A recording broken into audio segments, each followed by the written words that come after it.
Good morning, good afternoon, सत श्री अकाल, जय जोहार सभी को, है ना।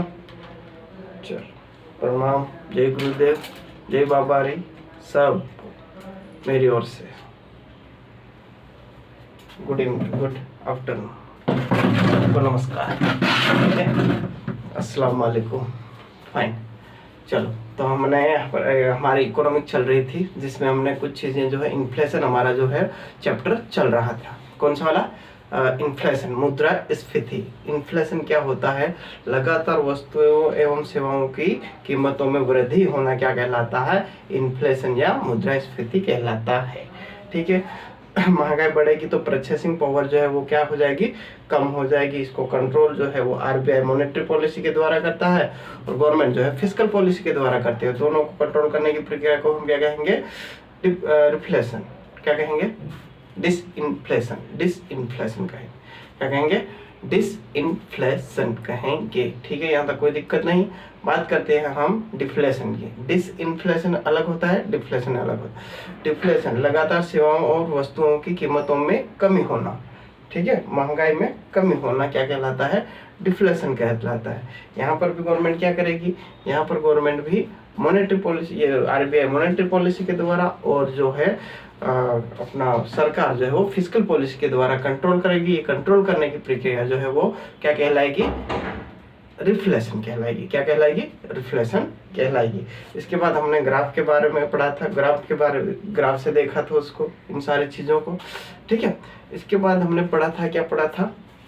इन्फ्लेशन के बाद क्या था? डिफ्लेशन के बाद ग्राफ पढ़ा था, बिजनेस साइकिल पढ़ा था, है ना। जहाँ पर डिमांड ज़्यादा रहेगी वहाँ पर क्या होगा? जो है स्टॉक वो कम रहेगा तो क्या होगा? वहाँ पर प्रोडक्शन ज़्यादा होगा। प्रोडक्शन ज़्यादा होगा तो वहाँ पर जो एम्प्लॉयमेंट, रोजगार है वो ज़्यादा रहेगा, है ना। रोजगार ज़्यादा रहेगा तो जीडीपी ज़्यादा आएगी। जीडीपी ज़्यादा आएगी तो इकोनॉमिक ग्रोथ जो है वो ज़्यादा रहेगी, ठीक है। जहाँ पर डिमांड कम रहेगी और सप्लाई ज़्यादा रहेगी, स्टॉक बहुत ज़्यादा रहेगा, कोई खरीदेगा नहीं तो उत्पादन भी कोई नहीं बनाएगा, यानी कि प्रोड्यूस भी कोई नहीं करेगा।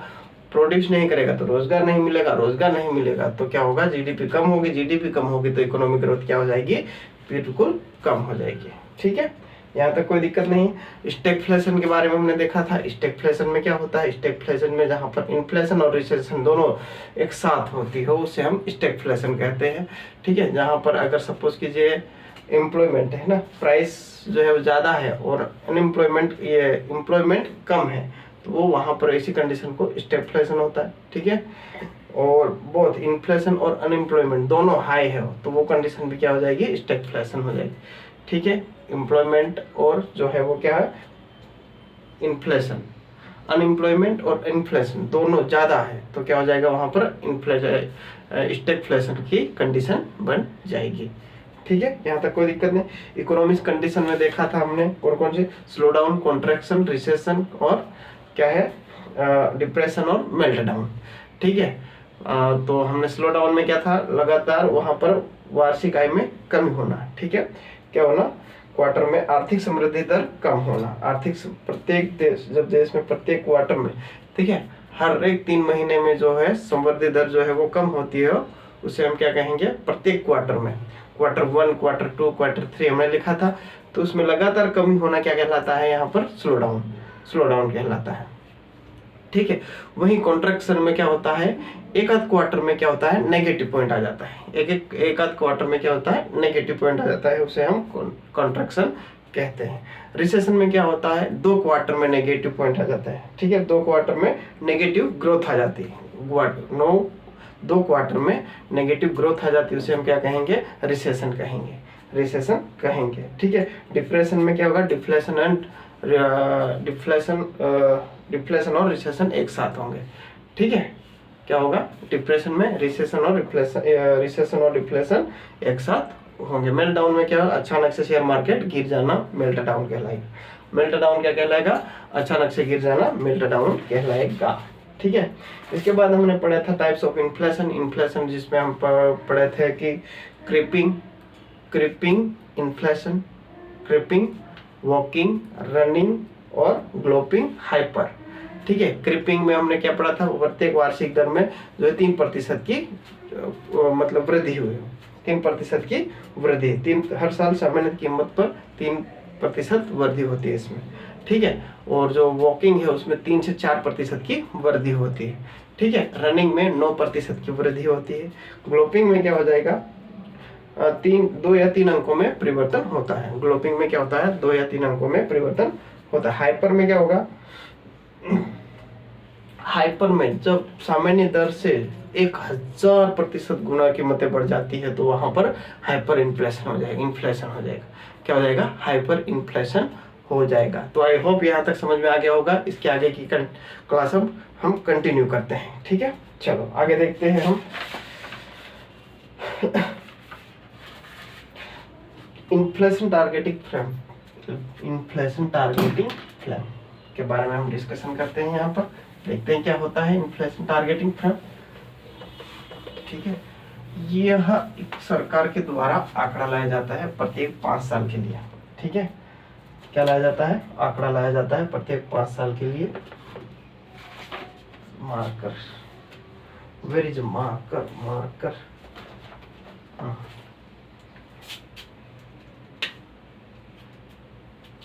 ठीक है।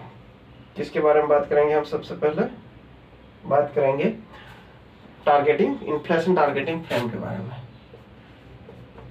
इन्फ्लेशन टारगेटिंग फ्रेम के बारे में डिस्कशन करेंगे। टारगेटिंग फ्रेमवर्क एक्चुअली में क्या, ये एक आंकड़ा है जो गवर्नमेंट के द्वारा 5 साल, हर 5 साल में लाया जाता है, 5 साल में लाया जाता है, ठीक है। पहला, ये सबसे पहले न्यूजीलैंड ने लागू किया था। किसने, सर्वप्रथम न्यूजीलैंड में प्रारंभ हुआ था। कहां पर, सर्वप्रथम न्यूजीलैंड में प्रारंभ हुआ था, न्यूजीलैंड में प्रारंभ हुआ था, ठीक है। भारत में ये 2016 में स्टार्ट किया गया, भारत में 2016 में लागू किया गया। कब लागू किया गया, 16 में। सबसे पहले कहां प्रारंभ हुआ, न्यूजीलैंड में प्रारंभ हुआ। भारत में कब लागू हुआ, ये 2016 में लागू हुआ, 2016 में लागू हुआ, ठीक है। इसमें क्या होता है, भारत सरकार आरबीआई, इसमें क्या होता है, भारत सरकार जो है वो आरबीआई की सलाह पर, भारत सरकार आरबीआई की सलाह पर हर 5 साल में लाती है, ठीक है। हर 5 वर्षों के लिए निर्धारित करती है। जो गवर्नमेंट है वो आरबीआई की सलाह पर, आरबीआई की सलाह पर प्रत्येक 5 वर्षों के लिए निर्धारित करती है। 5 वर्षों के लिए क्या करती है, निर्धारित करती है, ठीक है। तो फ्रेमवर्क क्या होता है, ये इन्फ्लेशन टारगेट, यानी कि गवर्नमेंट की सलाह के, यानी कि आरबीआई की सलाह के ऊपर, सलाह लेकर जो गवर्नमेंट 5 वर्षों के लिए निर्धारित करती है उसे हम क्या कहेंगे, ये इन्फ्लेशन टारगेटिंग फ्रेमवर्क, ठीक है। सर्वप्रथम न्यूजीलैंड में लाया गया, भारत में 2016 में लाया गया था, ठीक है। इसकी बात करें तो हम, ये हो गया, कोई दिक्कत नहीं है, यहाँ पर दिख रहा है प्रॉपर, ठीक है, दिख रहा है, फाइन। देखते हैं हम अभी जो भारत का वर्तमान स्थिति, इसके बारे में हम देखें तो जो है 2016 में लाया गया था, 2016 से 2021, ठीक है। अभी 2021 से कब तक चलेगा, 2026। तो वर्तमान इसकी जो स्थिति है वो क्या हो जाएगी, 4% प्लस माइनस 2%, 4% माइनस प्लस 2%, ठीक है। अभी इसकी कंडीशन ये निर्धारित की गई है, 5 वर्षों के लिए यही रहेगा, 5 वर्षों के लिए क्या रहेगा, यही रहेगा, यानी कि 2026 तक यही निर्धारित किया गया है, ठीक है। अब हम बात करते हैं, यहाँ तक कोई दिक्कत नहीं, ये हमारा हो गया इन्फ्लेशन टारगेटिंग फ्रेमवर्क, ठीक है। सबसे पहले न्यूजीलैंड में लाया गया, भारत में 2016 में लाया गया, और आरबीआई की सलाह पर भारत सरकार इसे निर्धारित 5 वर्षों के लिए करती है, ठीक।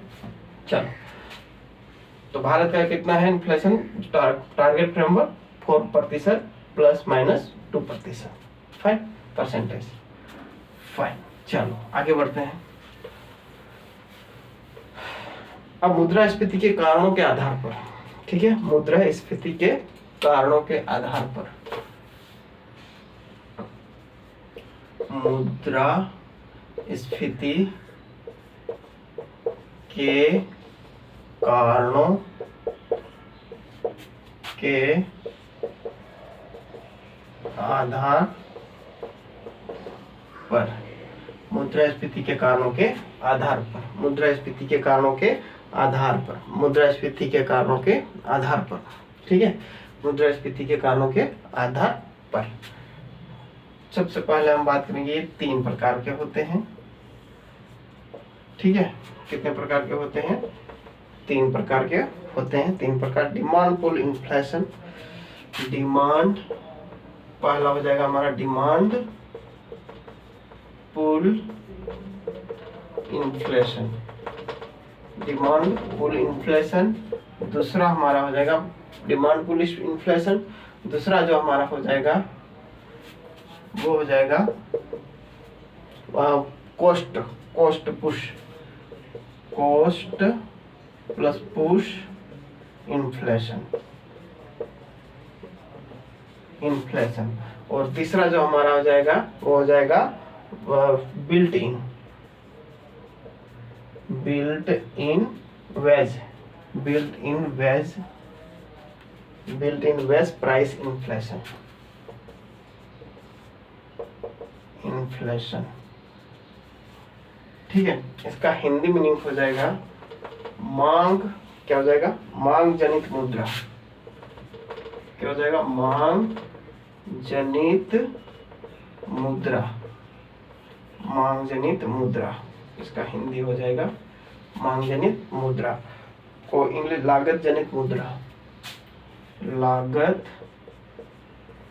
जनित मुद्रा, ठीक है। और वेज बिल्ट क्या हो जाएगा इसमें? निर्मित मुद्रास्फीति, निर्मित मुद्रास्फीति, ठीक है, कोई दिक्कत नहीं। ये 3 प्रकार के होते हैं, 3 प्रकार के होते हैं, ठीक है। पहला, दूसरा और तीसरा, ठीक है। इसके बारे में हम 1 बाय 1 डिस्कशन करेंगे, ठीक है। क्या करेंगे? 1 बाय 1 डिस्कशन करेंगे, 1 बाय 1 डिस्कशन करेंगे।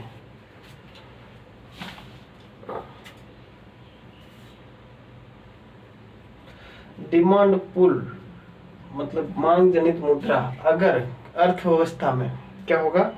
अर्थव्यवस्था में अत्यधिक मांग होने के कारण, ठीक है, अर्थव्यवस्था में अगर सपोज कीजिए अर्थव्यवस्था में, ठीक है, अर्थव्यवस्था यानी इकोनॉमिक्स में अधिक मांग बढ़ने पर, ठीक है, क्या हो रहा? अधिक मांग बढ़ने पर जो है, अत्यधिक मांग होने के कारण जो इन्फ्लेशन उत्पन्न होता है, जो महंगाई उत्पन्न होती, मतलब लोग अगर डिमांड करेंगे तो क्या होगी? चीजें महंगी होगी, है ना। तो जो इन्फ्लेशन उत्पन्न होता है उसे हम क्या कहेंगे? मांग जनित मुद्रा, यानी कि डिमांड जहां पर ज्यादा हो, ठीक है, मतलब मनी सप्लाई ज्यादा हो रहा है तो वहां पर डिमांड ज्यादा डेफिनेटली रहेगी, है ना। डिमांड ज्यादा रहेगी तो क्या होगा? वहां पर इन्फ्लेशन उत्पन्न होने का कारण बनेगा, महंगाई होने का कारण जो है वो बनेगा, ठीक है। लागत जनित मुद्रा में क्या होता है? इस प्रकार का उत्पन्न लागतों में वृद्धि हो जाती है। सपोज कीजिए कोई जैसे कोई चीज जो है उसकी डिमांड बहुत ज्यादा है, तो क्या किया, जो कंपनी ने जो उत्पादन जो लागत होता है उसमें, जैसे मजदूरी, अब मजदूरी लेबर पहले कितने सस्ते में मिल जाते थे, ठीक इसी प्रकार अभी जो है उतने में नहीं मिलेंगे, तो मजदूरी में लागत वृद्धि जो है, मजदूरी जो महंगी हो गई है ना। तो मजदूरी महंगी हो गई, वहां की लैंड महंगी हो गई है ना, जो रेंट देते हैं वो महंगा हो गया है, ठीक है। तो कंपनी जो है वो अपना प्रोडक्शन है वो कैसे बनाएगी? उसमें लागत डेफिनेटली क्या करेगी? वृद्धि जो है कीमतों में वृद्धि कर देगी, है ना। कीमतों में वृद्धि के कारण जो वो लागत होगी, लागत में क्या हो जाएगी? वहां पर वृद्धि हो जाएगी, क्या हो जाएगी? वह लागत में लागत जनित मुद्रा, यानी कि जो वृद्धि होगी, जो उस वस्तुओं और सेवाओं में जो वृद्धि होगी उसे क्या कहेंगे हम? लागत जनित मुद्रा, लागत जनित मुद्रा, लागत जनित मुद्रा।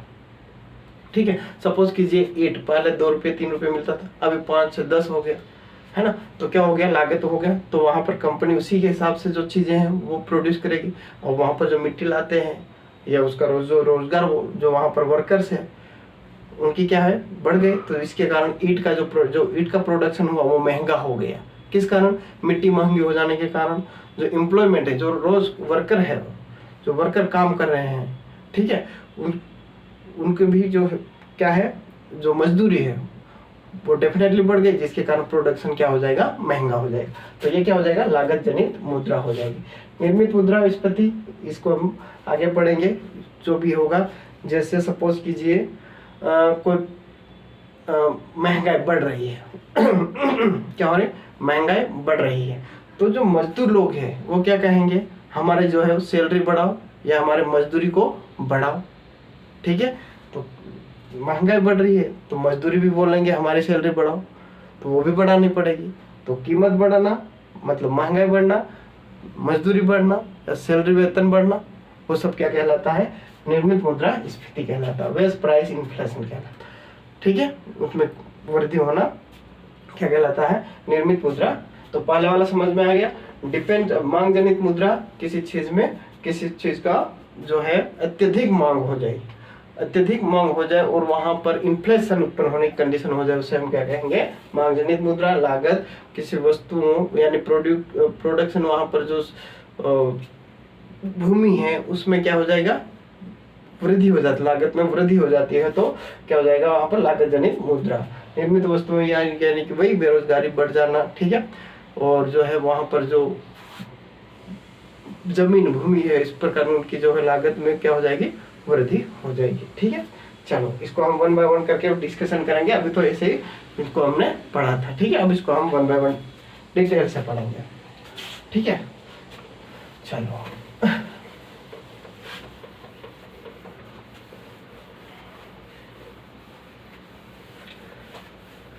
सबसे पहला हमारा क्या है, pull demand pull inflation. Demand pull inflation पहला हमारा क्या हो जाएगा, demand pull inflation. Demand pull inflation हो जाएगा, क्या हो जाएगा, डिमांड पुल इन्फ्लेशन हो जाएगा। डिमांड पुल इन्फ्लेशन में मांग जनित मुद्रा, ठीक है, मांग जनित मुद्रा, मांग जनित मुद्रा। ठीक है, अब यहाँ पर सप्लाई से ज्यादा हम बात करें, ये हमारा क्या हो जाएगा, aggregate demand, aggregate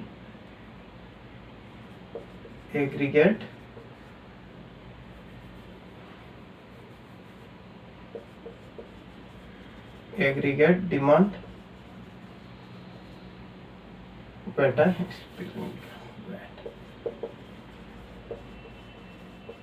aggregate demand, और यानी कि संपूर्ण मांग, और ये एग्रीगेट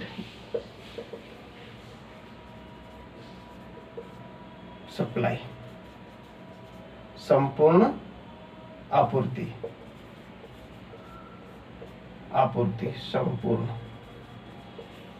संपूर्ण आपूर्ति। ठीक है, अब यहाँ पर एग्री संपूर्ण मांग मतलब पूरी तरह मांग कितनी है और उसकी आपूर्ति मतलब वहां पर माल कितना सप्लाई हो रहा है। ठीक है, अब यहाँ पर हम बात करेंगे डिमांड पुल इन्फ्लेशन। मांग जनित मुद्रा में क्या हो जाएगा, मांग ज्यादा हो रही है तो एग्रीगेट डिमांड क्या हो जाएगी, ज्यादा हो जाएगी। एडी हम लिख सकते हैं, एग्रीगेट डिमांड एडी लिख सकते हैं, तो इससे ज्यादा है किससे, एग्रीगेट सप्लाई से। संपूर्ण सप्लाई की तुलना में जो डिमांड ज्यादा है, यानी माल जो है सप्लाई कम हो रहा है और डिमांड ज्यादा है, डिमांड ज्यादा है, डिमांड क्या है, ज्यादा है। ठीक है, ये हो गया। अब ये डिमांड किस वजह से ज्यादा है, क्योंकि लोगों के पास पैसा है, मनी सप्लाई ज्यादा है। ठीक है, जिसकी वजह से क्या हो रहा है, यहाँ पर डिमांड जो है वो एग्रीगेट डिमांड जो है वो बढ़ रही है। एग्रीगेट डिमांड क्या हो रहा है, लोगों के पास पैसा ज्यादा है तो डिमांड ज्यादा होगी, है ना। डिमांड ज्यादा होने से क्या हो जाएगा, यहाँ पर इन्फ्लेशन जो है वो, इन्फ्लेशन की उत्पत्ति उत्पन्न होने लगेगा। क्या हो जाएगा, इन्फ्लेशन उत्पन्न होने लग जाएगा, इन्फ्लेशन क्या हो जाएगा, उत्पन्न होने लगेगा या वृद्धि होगी। ठीक है, वृद्धि होगी। और एक किसके कारण, उपभोक्ताओं के कारण, उपभोक्ताओं के कारण यानी कि लोगों के कारण, उपभोक्ताओं के कारण जो है वृद्धि होगी। किसके कारण, उपभोक्ताओं। ठीक है, जब अर्थव्यवस्था में अत्यधिक मांग बढ़ने लगे तो वहां पर इन्फ्लेशन उत्पन्न होने लग जाता है। ठीक है, अत्यधिक मांग बढ़ने लगे तो इन्फ्लेशन उत्पन्न, किसके कारण, ये उपभोक्ताओं के कारण, उपभोक्ताओं के कारण। ठीक है, उपभोक्ताओं के कारण यहाँ पर जो हमने देखा था। ठीक है, तो ये हो गया, क्या हो जाएगा, एग्रीगेट डिमांड ज्यादा हो जाएगी तो मनी सप्लाई ज्यादा है, इसके कारण एग्रीगेट डिमांड ज्यादा बढ़ जाएगी। मनी सप्लाई ज्यादा है तो एग्रीगेट डिमांड बढ़ेगी, जिससे इन्फ्लेशन में वृद्धि होगी। उपभोक्ताओं के कारण ऐसा होता है। चलो दूसरा पॉइंट हम देखते हैं। यहाँ पर दूसरा पॉइंट क्या कहता है, दिख रहा है सब क्लियर, वेरी गुड। चलो नेक्स्ट हम बात करते हैं। नेक्स्ट हमारा क्या है, विदेशी मुद्रा भंडार। दूसरा पॉइंट जो है,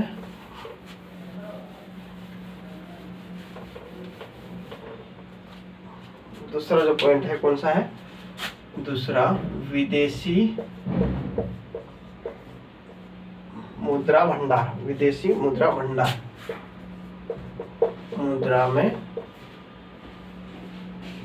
मुद्रा भंडार में वृद्धि, विदेशी मुद्रा भंडार में वृद्धि या increase in forex reserve, increase in forex reserve, इसमें वृद्धि। ठीक है, विदेशी मुद्रा भंडार में वृद्धि। विदेशी मुद्रा भंडार में देखो क्या होगा, हम लोग कोई भी चीज जो है वो निर्यात करेंगे विदेश में। विदेश में क्या करेंगे, निर्यात करेंगे। निर्यात करेंगे तो वहां से पैसा आएगा, पैसा आ जाएगा तो मनी सप्लाई जो है वो क्या हो जाएगा, बढ़ जाएगा। ठीक है, ठीक है, विदेशी मुद्रा से क्या करेंगे, निर्यात करेंगे। भारत से कोई भी सामान जो है वो निर्यात करेंगे। निर्यात से क्या हो जाएगा, निर्यात ज्यादा होगा, मनी सप्लाई ज्यादा होगा। मनी सप्लाई ज्यादा होगा तो क्या हो जाएगा, इन्फ्लेशन जो है वो बढ़ने लगेगा। क्या करने लगेगा, इन्फ्लेशन बढ़ने लगेगा, उत्पन्न हो जाएगा। ठीक है, मनी सप्लाई ज्यादा होगा तो इन्फ्लेशन बढ़ने लग जाएगा। ठीक है, यहाँ तक कोई दिक्कत नहीं। निर्यात ज्यादा होगा तो मनी सप्लाई ज्यादा हो जाएगा, इन्फ्लेशन बढ़ जाएगा। ठीक है, अगला देखते हैं, तीसरा नंबर, थर्ड नंबर। ठीक है, सरकारी व्यय में वृद्धि। सरकारी व्यय में वृद्धि।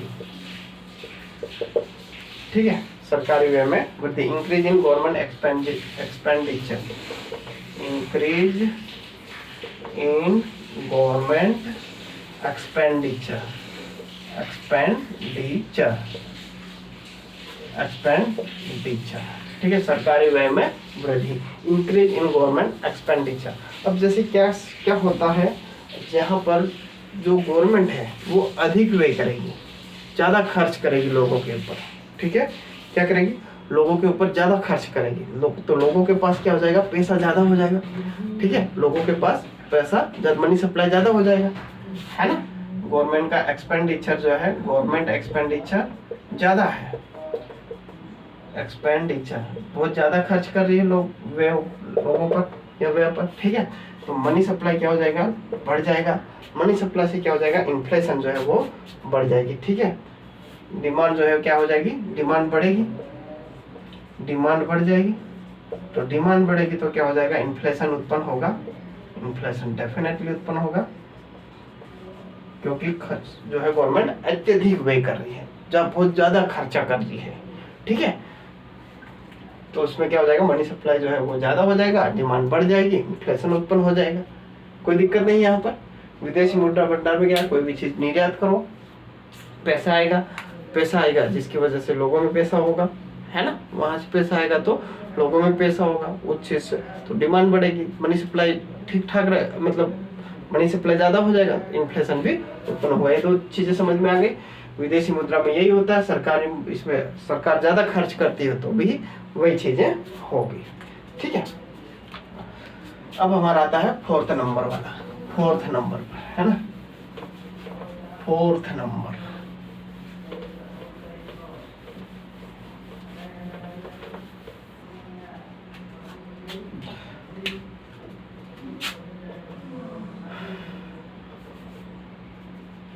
फोर्थ नंबर राजकोषीय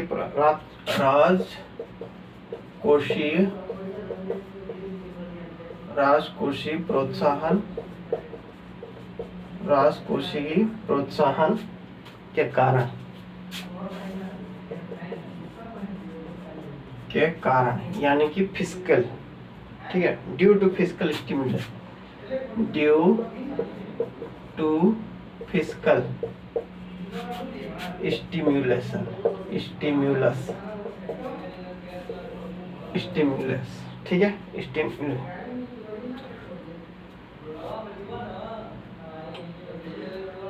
इसका मतलब क्या होता है, इसके बारे में ध्यान से सुनना। राजकोषीय प्रोत्साहन के कारण, ठीक है, इसमें क्या होता है, जब जो गवर्नमेंट होती है, जो सरकार होती है, वो पेश करती है बजट, ठीक है, बजट पेश कर दिया कि चलो इसमें इतनी चीजें लगेगी, इतनी इतनी, इसके लिए इतने पैसे आए हैं, इस चीज के लिए इतने पैसे, किसानों के लिए इतने पैसे आए हैं, ठीक है।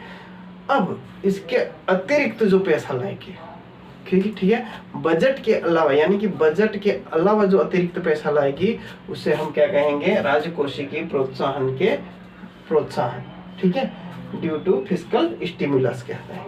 क्या कहेंगे, बजट के अलावा जो पैसा लाते हैं, अतिरिक्त पैसा लाते हैं, उसे हम क्या कहेंगे, उसे हम क्या कहते हैं, राजकोषीय प्रोत्साहन, ठीक है, राजकोषीय प्रोत्साहन। इसे हेलीकॉप्टर मनी भी कहते हैं। क्या कहते हैं इसको, हेलीकॉप्टर मनी, हेलीकॉप्टर मनी भी कहते हैं। मतलब बजट के अलावा अतिरिक्त पैसा, देश की अतिरिक्त मुद्रा जो है देश के लिए लाई जाती है, उसे हम क्या कहेंगे, हेलीकॉप्टर मनी, या जो है वो राजकोषीय प्रोत्साहन हो जाता है, ठीक है। अब इसमें क्या हो जाएगा, अतिरिक्त पैसा जब बजट के अलावा लोगों में, अब अतिरिक्त पैसा गवर्नमेंट ला रही है, अतिरिक्त पैसा ला रही है, तो लोगों में पैसा आ जाएगा, लोगों के पास पैसा आ जाएगा, मनी सप्लाई ज्यादा हो जाएगा, मनी सप्लाई ज्यादा हो जाएगा तो क्या हो जाएगा, मनी सप्लाई ज्यादा हो जाएगा तो इन्फ्लेशन भी ज्यादा हो जाएगा, इन्फ्लेशन उत्पन्न होगा, यस, मतलब महंगाई उत्पन्न होगी, महंगाई बढ़ेगी, डेफिनेटली बढ़ेगी, ठीक है। एग्जाम्पल के तौर पर जो हमारे जो वित्त मंत्री, फाइनेंस मिनिस्टर सीतारमन जी है, ये कोविड-19 की फर्स्ट फेज में जो है वो 20 लाख करोड़ रुपए जो है वो राजकोषीय प्रोत्साहन के रूप में दिए गए थे देश को। कितने, 20 लाख करोड़ रुपए जो है वो देश को दिए गए थे, वो बजट के अतिरिक्त जो है वो फर्स्ट फेज में दिए गए थे, फर्स्ट फेज में दिए गए थे, ठीक है। चलो यहाँ तक कोई दिक्कत नहीं। तो राजकोषीय प्रोत्साहन क्या होता है, समझ में आ गया, क्या होता है बताओ।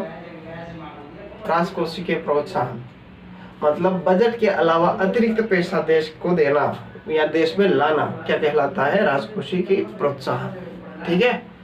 जिसका वर्णन बजट में नहीं है, लेकिन इसके अलावा कुछ प्रोत्साहन के लिए, कुछ चीजों को प्रोत्साहन करने के लिए जो पैसा ला जाए, वो क्या कहलाता है, हमारा लाडली लक्ष्मी योजना, वो तो बजट में आ जाता है ना, ठीक है। तो वही क्या है, जो कोविड के समय फर्स्ट फेज में जो हमारे वित्त फाइनेंस मिनिस्टर सीतारमन ने जो है वो 20 लाख करोड़ रुपए दिए थे, वो राजकोषीय के प्रोत्साहन के तौर पर आ जाएगी, ठीक है। चलो अब हम बात करते हैं यहाँ पर, ये राजकोषीय के हुए, क्या अगला देखते हैं।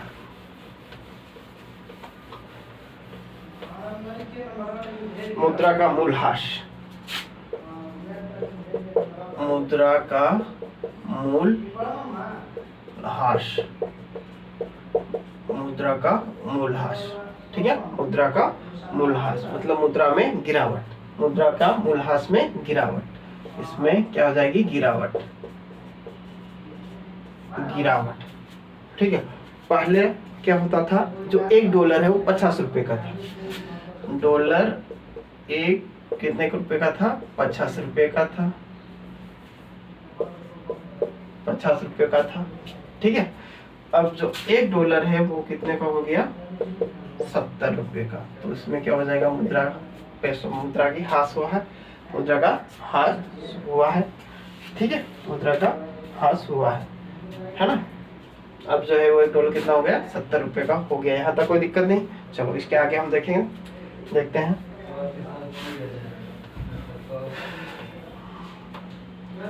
ये हमारा इंडिया है, ये हमारा इंडिया फॉरेन, ये फॉरेन कंट्रीज है,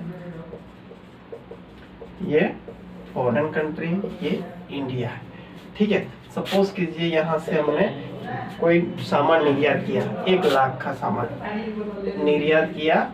कितना, 1 लाख का सामान जो है वो निर्यात किया, 1 लाख का सामान जो हमने निर्यात किया। ठीक है, अगर हम देखेंगे तो जो पहले $1 जो 50 रुपये का हुआ करता था, उसके हिसाब से देखेंगे तो 1 लाख कितने का हो जाएगा, कितना हो जाएगा, 2000 का। ठीक है, $2000 का हो जाएगा। कितना हो जाएगा, डॉलर का, $10,000 का हो जाएगा। और एक जो डॉलर हमने 70 रुपये का देखा, उसके हिसाब से देखेंगे तो आयात कितना हो जाएगा, यहाँ पर डॉलर कितना हो जाएगा, निर्यात $1400 का, $1400 का हो जाएगा। तो यहाँ पर किसके हिसाब से हमने $50 के हिसाब से, जो पहले था उसके हिसाब से देखा है ना। और ये हमने $70 के हिसाब से देखा है। ठीक है, मतलब 1 लाख रुपए इंडियन करेंसी का माल जब हम निर्यात करेंगे तो उसके रूप में हमें जो डॉलर प्राप्त होगा वो किस रूप में प्राप्त होगा, तो 1 लाख रुपए के तौर पे तो $2000 प्राप्त होगा। 50 रुपये पर 50 मतलब जो है 50 रुपये पर यदि $1 हो तो, ठीक है, और 70 रुपये पर $1 हो तो हमें $1400 प्राप्त होंगे। ठीक है, यहाँ तक कोई दिक्कत नहीं। चलो, है ना, यहाँ तक कोई दिक्कत नहीं होना चाहिए। ठीक है, चलो आगे देखते हैं। यहाँ पर मुद्रा का मूल्यह्रास हो गया। तो दोस्तों इसके बाद क्लास लंबी हो जाएगी, इसके आगे की क्लास हम कल कंटिन्यू करेंगे। ठीक है, तब तक के लिए धन्यवाद।